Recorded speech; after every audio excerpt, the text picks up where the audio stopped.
దాదాపు 32 వార్డులు యాక్చువల్గా టోటల్గా నీటిలో మునిగిపోవటం. దాని మీద యాక్చువల్గా ప్రభుత్వం వెంటనే స్పందించి ముఖ్యమంత్రి గారు వారి యొక్క సూచనల మేరకు యాక్చువల్గా అన్ని డిపార్ట్మెంట్లు ఇంటిగ్రేటెడ్గా శ్రమించి చేయటం వల్ల చాలా వరకు రెక్టిఫై చేశాం. ఫస్ట్ యాక్చువల్గా ఏంటంటే లోపలికి పోయి ప్రజలను తీసుకురావడానికి కూడా వీలు లేకుండా ఫోర్స్ ఉంది. ఒక ట్రాక్టర్ అయితే బోల్తా పడింది. ఫోర్స్కి ట్రాక్టరే బోల్తా పడింది. అదేవిధంగా బోట్లు అయితే చాలా బోల్తా పడినాయి. అటువంటి పరిస్థితుల్లో కూడా యాక్చువల్గా రిస్క్ చేసి అనేక డిపార్ట్మెంట్లు యాక్చువల్గా చాలామంది తీసుకొచ్చారు. వాళ్ళకి ఫుడ్ యాక్చువల్గా ఇబ్బంది లేకుండా మ్యాక్సిమం చేశారు. అంటే పూర్తిగా 100% ఫస్ట్ డేస్లో చేయలేకపోయాం.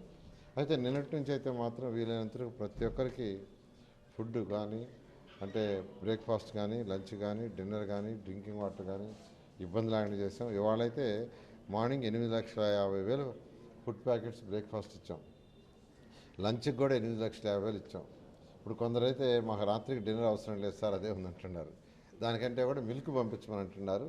సరే, మార్నింగ్ 1,50,000 మిల్క్ పంపిస్తే ఇవాళ రాత్రికి 10 లక్షల ప్యాకెట్లు మిల్క్ ఆర్డర్ ఇచ్చాం పంపించమని.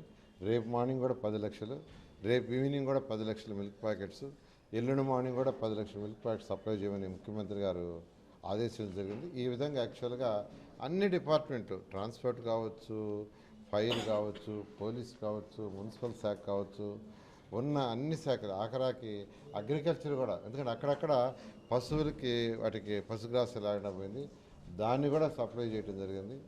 అదేవిధంగా వాటర్ ప్యాకెట్స్ రోజు 5 లక్షల వాటర్ ప్యాకెట్స్ మార్నింగ్ ఈవినింగ్, ఈ విధంగా యాక్చువల్గా అన్ని విధాల ముఖ్యమంత్రి గారు ఎక్కడికక్కడ తిరుగుతూ ఆయన మాకు సూచనలు ఇస్తుంటే వాటిని మేము చేయడం జరిగింది. అయితే ఇప్పుడు ఏంటంటే వాటర్ యాక్చువల్గా తగ్గుతూ ఉండేటప్పుడు యాక్చువల్గా రోడ్లంతా మట్టి పేరుకపోయి ఉంటుంది, డ్రైన్స్ అన్ని బూడుకపోయి ఉంటాయి. వాటిలన్నింటినీ క్లీన్ చేయాలి. ఇప్పుడు మున్సిపల్ శాఖ అండ్ ఆరోగ్య శాఖ రెండింటి యొక్క బాధ్యత. ఎందుకంటే ఈ వాటర్ వల్ల యాక్చువల్గా డిసీజ్ వచ్చే ఛాన్స్ ఉంటుంది. అందుకని ముఖ్యమంత్రి గారు ముందుగానే చెప్పారు, హెల్త్ డిపార్ట్మెంట్ మున్సిపల్ డిపార్ట్మెంట్ ఇద్దరు కోఆర్డినేట్ చేసుకొని చేయమని. ఈరోజు మా మున్సిపల్ డిపార్ట్మెంట్లో ప్రిన్సిపల్ సెక్రటరీ గారు, సిడిఎంఏ గారు, కమిషనర్ గారు, అంతేకాకుండా వీళ్ళందరూ కలిసి ఒక ప్లాన్ ఆఫ్ యాక్షన్ చేశారు.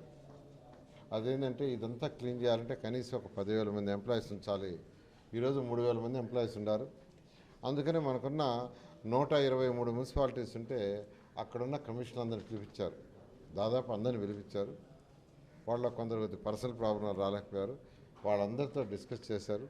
ఇప్పుడు 32 వార్డులు ఉంటే 32 వార్డులకు 32 మంది కమిషనర్ని, అదేవిధంగా 145 సచివాలయాలు ఉన్నాయి. ఒక్కొక్క సచివాలయానికి ఒక్కొక్కరిని పెడుతున్నారు. రెస్పాన్సిబిలిటీ పెట్టి అక్కడ ఇమీడియట్గా వాటర్ ఒక 100 మీటర్లు తగ్గితే ఆ 100 మీటర్లు క్లీన్ చేయాలి. క్లీన్ చేయటం అంటే వాటర్ పెట్టి క్లీన్ చేయాలి. దానికి ఫైర్ డిపార్ట్మెంట్ వాళ్ళు సపోర్ట్ తీసుకుంటున్నాం. ఫైర్ డిపార్ట్మెంట్ వాళ్ళు సపోర్ట్ తీసుకుంటే దాని ద్వారా అయితే ఫోర్స్గా రావటం వల్ల క్లీన్ అవుతుంది. ఆ విధంగా యాక్చువల్గా చేస్తున్నాం.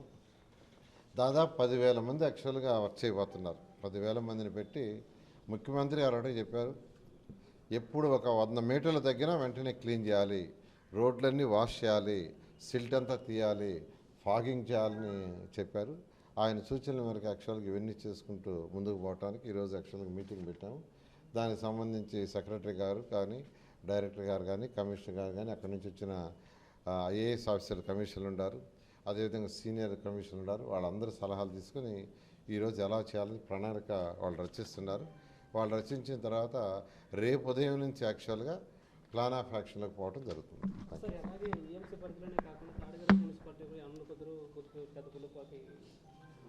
మున్సిపల్ కార్పొరేషన్ ఏరియా కూడా మిగతా కూడా ఇప్పుడే నేను యాక్చువల్ సెక్రటరీగా డిస్కస్ చేశాను.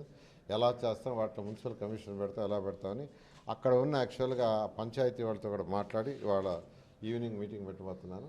పంచాయతీ వాళ్ళతో కూడా మాట్లాడి యాక్చువల్గా పంచాయతీ మినిస్టర్ గారితోనూ వాళ్ళ సిబ్బందితో కూడా మాట్లాడి వాళ్ళ సెక్రటరీ కూడా పిలిచి మాట్లాడి ఎలా చేస్తాను ప్లాన్ ఆఫ్ యాక్షన్ చేసి ముఖ్యమంత్రి గారి యొక్క సలహా తీసుకుని ముందు పోవటం జరుగుతుంది.